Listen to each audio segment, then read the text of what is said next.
All right, today we're going to do something a little different. We're going to become detectives and dive into an ancient legal puzzle. Seriously, it plays out just like a great mystery. We're going to follow this trail of logic left by ancient sages to crack a contradiction that's buried deep inside the Talmud. Let's get into it. So let's start with a really foundational question, one that gets right to the heart of our mystery. What actually makes a sacred act, well, sacred? Is it the thing you're doing, the action itself, or is it where you're doing it? You see, this tension, this little push and pull between action and location, that is the key that's going to unlock everything else for us. To start solving this thing, our investigation really begins with one single foundational rule. And this rule seems to put location above everything else. Okay, so the rule itself, right out of the book of Leviticus, seems pretty straightforward. There is one and only one designated spot for offerings, the entrance to the holy sanctuary, the temple. If you do the ritual anywhere else, you've broken the law. So right off the bat, it seems like location is everything. But of course, that's just where our story begins. Now, here's where it gets really interesting. It's how these ancient legal scholars approached a rule like this. They weren't just reading it, they were investigating it. They acted like textual detectives, examining every single word for clues to figure out its full scope. Does sacrifice mean just one thing, or is it way, way broader? So they broke it down piece by piece. First, the verse mentions a burnt offering. That's the easy one, the most obvious case.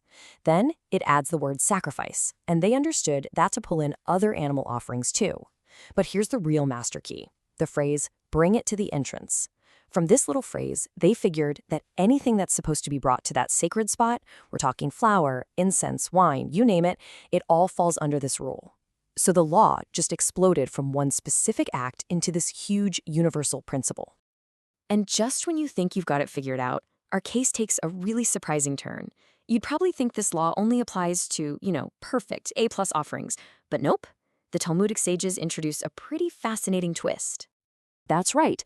Get this. You can still be held responsible for offering something in the wrong place, even if that offering was already messed up and unfit for the altar in the first place. I mean, that sounds totally backwards, right? How can you be penalized for improperly offering something that was already improper? This right here is a massive clue in our investigation. And look, an offering could be disqualified in a ton of different ways. It could be left out too long, become impure. It could even be invalidated just because the priest had the wrong thought at the wrong time.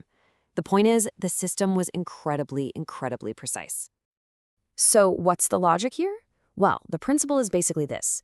If the item was the type of thing that the altar could have accepted, even if this specific one was no good, it still holds on to a certain level of sacredness. If the altar, had it received it, wouldn't have just tossed it out, then it's still sacred enough to fall under the rule. And that thinking is just brilliant. It shows you the depth of the legal reasoning going on here. Okay, so we've got our rules, we've got our definitions, and we have that surprising twist. Now, the central mystery, the smoking gun of our case, comes right into focus. We have two authoritative sources that seem to say the exact opposite thing. Now, to really get the contradiction, you just need to know this one little concept, an olive bulk. It's exactly what it sounds like, the minimum amount, about the size of an olive, that you need for a transgression to count. The big question is, can you combine different parts of an offering, say, a little bit of meat and a little bit of fat, to get to that minimum amount? And here it is. Here's the conflict. On one side, you have an authoritative text called the Mishna. It says, clearly for disqualified items, anything combines, all the parts from all the offerings. Seems simple.